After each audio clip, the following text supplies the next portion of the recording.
Friends, welcome back to Ninan's kitchen. നമുക്ക് പച്ച വാഴയ്ക്ക കൊണ്ട് കാളൻ എങ്ങനെ ഉണ്ടാക്കുന്നത് നമുക്ക് നോക്കാം. പച്ചക്കായും കൊണ്ട് കാളൻ ഉണ്ടാക്കാൻ വേണ്ട സാധനങ്ങൾ എന്തൊക്കെയുണ്ടെന്ന് നമുക്ക് നോക്കാം. ഞാൻ 2 പച്ചക്ക തൊലി കളഞ്ഞ് അരിഞ്ഞു വെച്ചിട്ടുണ്ട്. തൊലി നന്നായിട്ട് കളയണം, അരിഞ്ഞു വെച്ചിട്ടുണ്ട്. പിന്നെ വേണ്ടത് 2 സ്പൂൺ മുളക് പൊടിയാണ് വേണ്ടത്.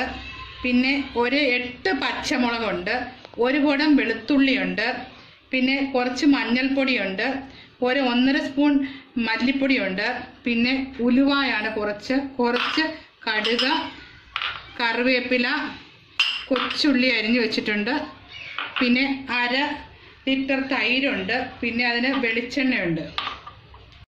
ഇത് ഉണ്ടാക്കുന്ന വിധം എങ്ങനെയാണെന്ന് നോക്കാം. നമ്മൾ ഈ അരിഞ്ഞു വെച്ചിരിക്കുന്ന പച്ചമുളക് ഇതിലേക്ക് ഇടുക. 6 പച്ചമുളകുണ്ട്. പിന്നെ 1 കുടം വെളുത്തുള്ളി ഉണ്ട്, ഇതിലേക്ക് ആഡ് ചെയ്യുക. പിന്നെ ഇത് പിരിയമുളക് പൊടിയാണ്. ഇത് പിരിയമുളക് പൊടിയാണ്. 2 സ്പൂൺ മുളക് പൊടിയുണ്ട്, ഇത് നമ്മൾ ഇതിലേക്ക് ആഡ് ചെയ്യുകയാണ്. പിന്നെ നമ്മൾ ഇടുന്നത് ഈ മഞ്ഞൾപ്പൊടിയാണ്. പിന്നെ നമ്മൾ ഇടുന്നത് ഈ മല്ലിപ്പൊടി, പിന്നെ കുറച്ച് കറിവേപ്പില,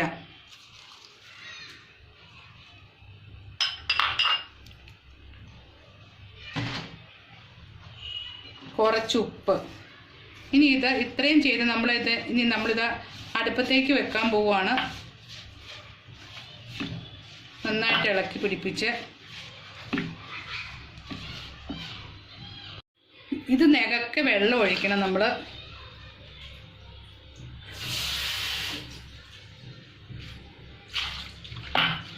വെള്ളം നമ്മൾ ഒഴിച്ചിട്ടുണ്ട്. ഇനി ഇത് വേവാൻ വേണ്ടി നമ്മൾ വെയിറ്റ് ചെയ്യണം. അടുപ്പത്തേക്ക് വെക്കുവാണ്. ഇനി ഇത് ഒന്ന് വേകാൻ വേണ്ടി നമ്മളൊന്ന് മൂടി വെക്കണം.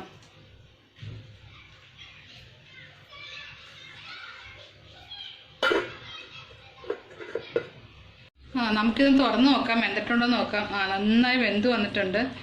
ഇതുപോലെ നന്നായിട്ട് കുറുകിയിട്ടുമുണ്ട്. ഇനി നമുക്കിതിലേക്ക് എന്ത് ചെയ്യണമെന്ന് ചോദിച്ചാൽ, നമ്മൾ ഈ 1/2 ലിറ്റർ തൈര് മേടിച്ച് വെച്ചതിന്, ഈ 1/2 ലിറ്റർ കടയിൽ നിന്ന് മേടിക്കുന്ന തൈരാണെങ്കിൽ ഒന്ന് മിക്സിക്കകത്തിൽ ഒന്ന് പയ്യെ അടിക്കണം. വീട്ടിലൊക്കെ ഉണ്ടാക്കിയ തൈരാണെങ്കിൽ അത് കുഴപ്പമില്ല, അടിക്കാതെ തന്നെ ഒഴിക്കാം.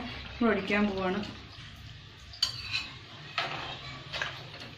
പിന്നെ ഇത് പിരിഞ്ഞു പോകാതിരിക്കാൻ വേണ്ടി നന്നായി ഇളക്കിക്കൊണ്ടിരിക്കണം. നമ്മുടെ തീ ഇപ്പോൾ കുറച്ചിട്ടേക്കുവാണ്. ഇനി നമുക്ക് ഒരു ശകലം വേണമെങ്കിൽ ഒരു തുള്ളി വെള്ളവും കൂടി ഇതിനകത്തേക്ക് നമുക്ക് ചേർക്കാം. ശകലം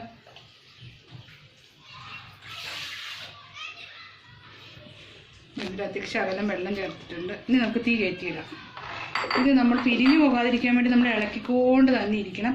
ഇത് പിരിഞ്ഞു പോകുന്നതായിരിക്കും. അതുകൊണ്ട് നമ്മളിങ്ങനെ ഇളക്കി നന്നായിട്ട് ഇത് ചൂടാകാൻ ഇട്ടേക്കുക. ഈ കാളം നന്നായിട്ട് തിളച്ച് കുറുകിയിട്ടുണ്ട്. സാധാരണ എല്ലാവരും പറയും ഈ തൈര് ഒഴിച്ചാൽ പിരിഞ്ഞു പോകും. ഒരിക്കലും പിരിഞ്ഞു പോകത്തില്ല.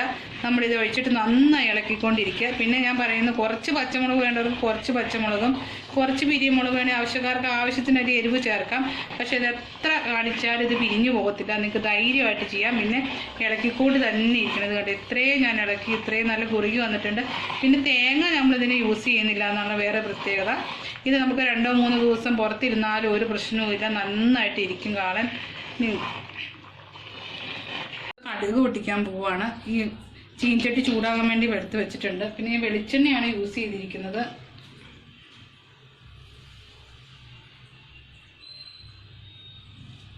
ഞാൻ ഒഴിക്കാൻ പോവാണ്. ആവശ്യത്തിന് എണ്ണ യൂസ് ചെയ്യാം കേട്ടോ, ആവശ്യക്കാർക്ക് അവരുടെ ഇഷ്ടം പോലെ. ഇനി എണ്ണ ചൂടാകാൻ വേണ്ടി വെയിറ്റ് ചെയ്യാണ്.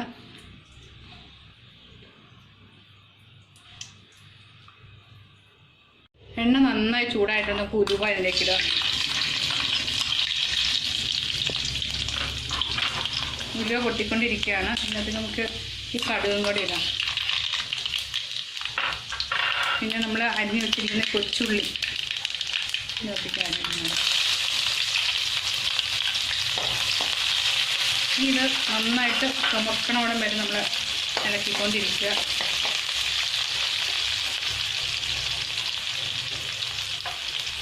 വരുമ്പോൾ നമ്മുടെ ഈ ഒരു 4 പത്രമുളക് ഇതിനകത്തേക്ക് ഇടുക. ഇട്ടിട്ടുണ്ട്. ഇനി ഇത് ഇനി നന്നായിട്ട് ഒന്ന് ചുമന്ന് നല്ലൊരു ഒരുമാതിരി ചുമന്ന് വരണം നന്നായിട്ട്. പിന്നെ കറിവേപ്പില,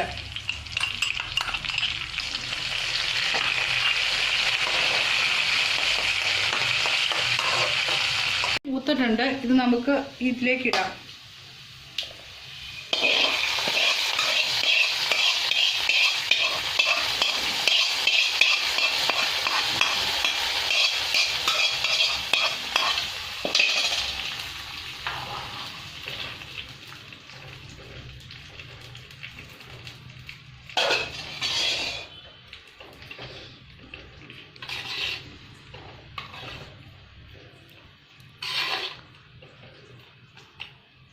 അടിപൊളി നമ്മുടെ പച്ച കാളൻ കറി റെഡി ആയിട്ടുണ്ട്. പിന്നെ ഇതിനകത്ത് വേറൊരു കാര്യം ഞാൻ പറയാനുള്ളത്, ഇതിനകത്ത് ഉപ്പ് ചേർക്കുന്നത് നമ്മൾ തണുത്തതിന് ശേഷം മാത്രമേ ചേർക്കാവുള്ളൂ. അതാണ് ഈ പറയാനുള്ളത്. ഈ അടിപൊളി റെസിപ്പി എല്ലാവർക്കും ഇഷ്ടപ്പെട്ടു എന്ന് ഞാൻ വിചാരിക്കുന്നു. എല്ലാവരും ട്രൈ ചെയ്യുന്നത്. ഇത് ആദ്യം മുതൽ അവസാനം മുതൽ എൻ്റെ വീഡിയോ കണ്ടാൽ കൃത്യമായിട്ട് മനസ്സിലാക്കാൻ പറ്റുള്ളൂ.